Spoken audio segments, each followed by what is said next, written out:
It's been a weird, fascinating, and honestly, kinda stressful week in the gaming industry. Xbox had internal documents leaked showing upcoming games, consoles, and emails that are not great. Then they kinda backpedaled because one of their ideas was very stupid, in my opinion. The director of one of this year's biggest flops has left his studio after only one release. And as always, there was an onslaught of video game announcements and closures and delays, just absolutely flooding our feed. I know you want to know more about these things, and honestly, I did too, but we're all busy people, we all have jobs. The only difference between you and I is I can stay up until 5 AM researching and writing, and not lose my mind. Mostly. So gather around while I tell you everything you need to know about the gaming industry this last week. The biggest story of the week, and the main focus of today's video, comes from Redmond, Washington, home of Nintendo of America, Karan Barar, and, most importantly for the sake of this story, Microsoft. If you'll remember, just a couple months ago, the United States Federal Trade Commission began its questioning of Microsoft leadership in an attempt to bar the company from its acquisition of Activision Blizzard Inc. During the evidentiary hearing for the FTC v. Microsoft case, hundreds of documents exchanged hands between the two entities, everything from private company emails to sales charts.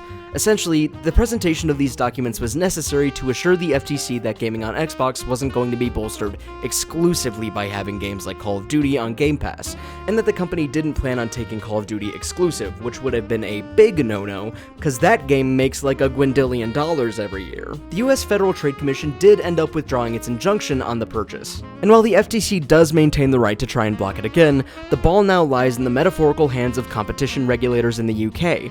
However, something strange happened on Tuesday.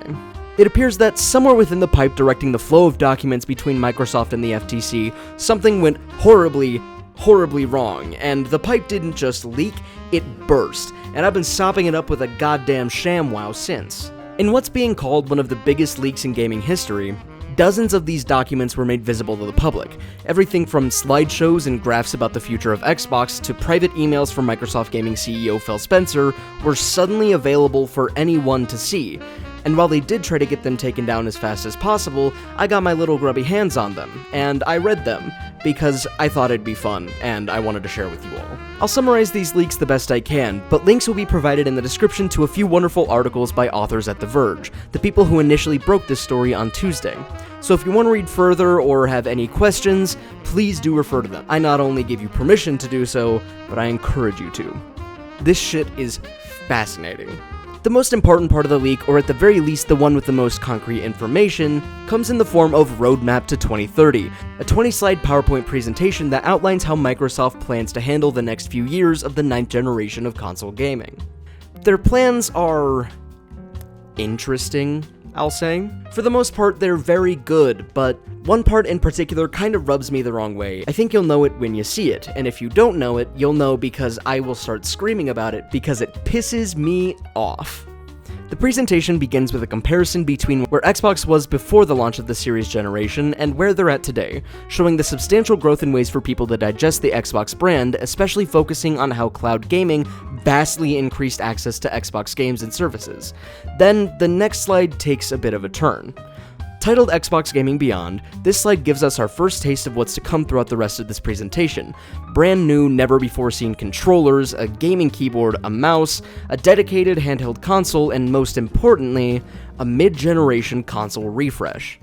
These refreshes of the Series S and Series X, codenamed Elwood and Brooklyn respectively, boast mostly the same specs as the regular Series consoles. That is, with a few key differences. Faster Wi-Fi, vastly improved internal storage, new controllers, and get this, no disk drive. Project Brooklyn's internal tagline is, "The most powerful Xbox ever, now adorably all digital," meaning the focus for Microsoft going forward is going to be an all-digital marketplace. Something they've played around with in the Series S, but are now seemingly doubling down in with these new refreshes. It doesn't take a genius to understand why this isn't the most consumer-friendly path forward.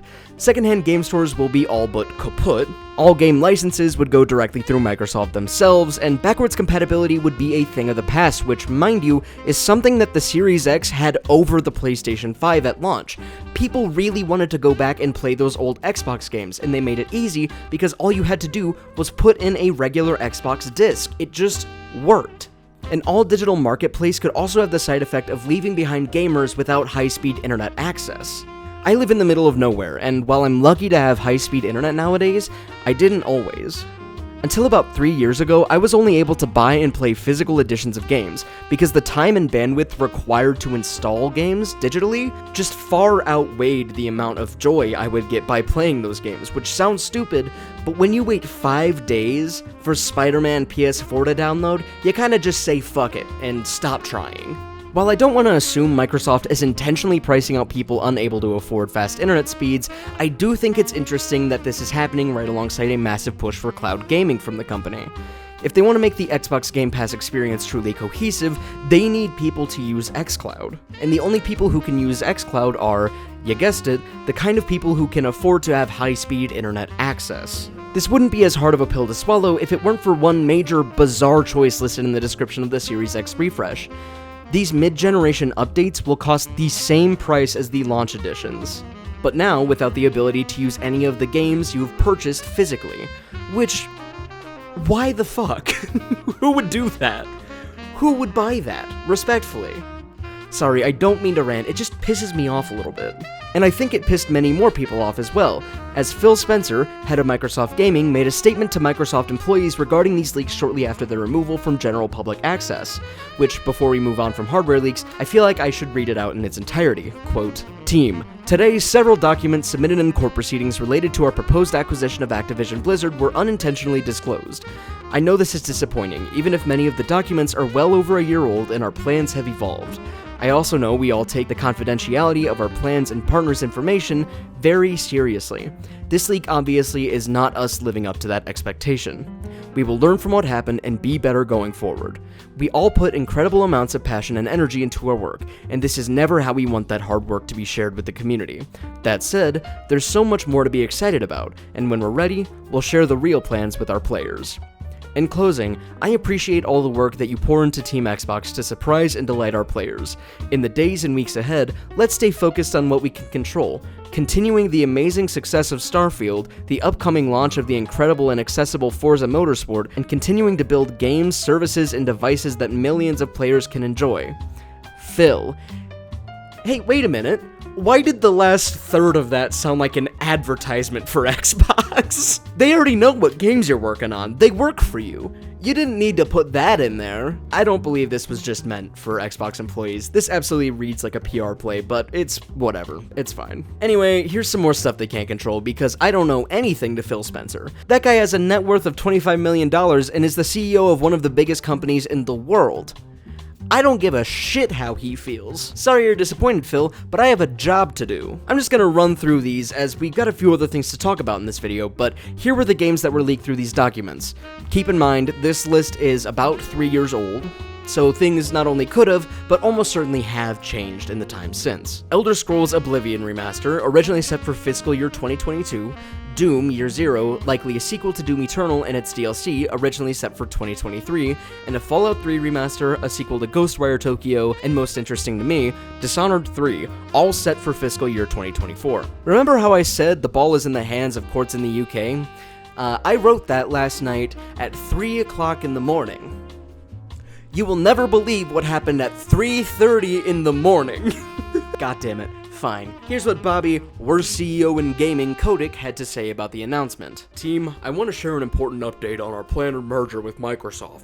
Today, the UK Regulatory Authority, the CMA, issued a preliminary approval of our merger with Microsoft based on blah blah blah blah blah. Don't care.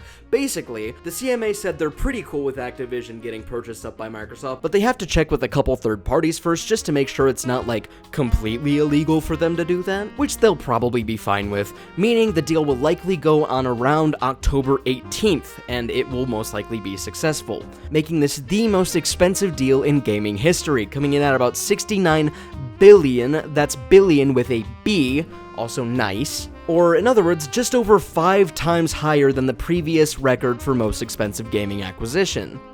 That's not even real money. No, $69 billion is not real money. No one has that much money. I don't care what you say. None of that's real. I don't care anymore. This shit sucks.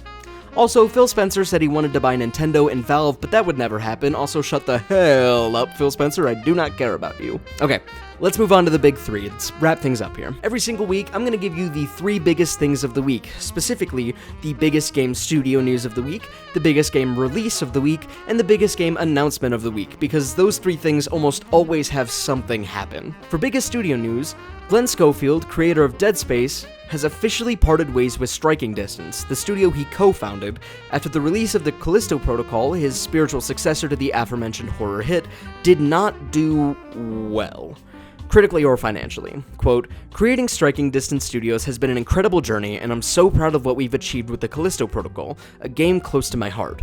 While pursuing a new adventure is exciting, and leaving Striking Distance Studio is bittersweet, I know the studio is in excellent hands." Genuinely, thank you for all of your hard work, Mr. Schofield. I cannot wait to see what comes next out of that brilliant little mind of yours. I didn't play Callisto Protocol, however, and I will never do that because it did look bad. The biggest game release of the week is the Pinocchio-inspired Souls-like game Lies of P by NeoWiz and Round 8, released on September 19th to generally high acclaim, with critics and players alike praising the game's combat, environment, tone, and story. Voxel Smash officially rated this game 9 out of 10, highlighting the ways the game distinguishes itself from others in the same space thanks to its deep understanding and appreciation of what made Bloodborne so good. The full review will be down in the description below. And for biggest game announcements, my 2 favorite game announcements this week come in the form of complete surprises that I don't think even the developers knew they were going to be announcing. Literally not even a peep of these had been leaked. I mean, they were kind of assumed that they were going to happen, but it's hard to explain. Let's dive in. The first one is a bit of a doozy. During a seemingly random press release regarding the future of the company, Ubisoft revealed its subsidiary Massive Entertainment was, in fact, working on another sequel to Tom Clancy's The Division. The Division 2 is often regarded as one of the best shooters in the years surrounding its release, so burying this announcement deep within a press release that most people would never ever see is fucking crazy to me. The other announcement, I'm gonna be so real, I don't personally care about, but I know enough people care about it that if I didn't mention it here, I would get burned at the stake. They finally didn't. They made a cozy farming game set in the Shire from Lord of the Rings, which is such an obvious and fantastic idea that I legitimately didn't believe they had already announced it, and I went back and I just started looking it up because I was like, I'm pretty sure I've heard of this game happening. Nope. It's new. It's new. They never announced it before. It didn't exist until literally 24 hours ago at this point. Developed by Weta Workshop and Private Division, Tales of the Shire, an official Lord of the Rings game, will be released in 2024. I know so many goddamn people who are in love with this game already, and you know what? Good for them. I've never watched or read anything from Lord of the Rings, and that's because they make me so tired every single time I try. Speaking of being too tired, I'm running on 2 hours of sleep, and I'm terrified that if I delay this video any longer, another massive industry-shaking piece of news will be released, and I will be a slave to this chair for a few more hours. So thank you very much for joining. I will see you next week. Goodbye. Later, losers.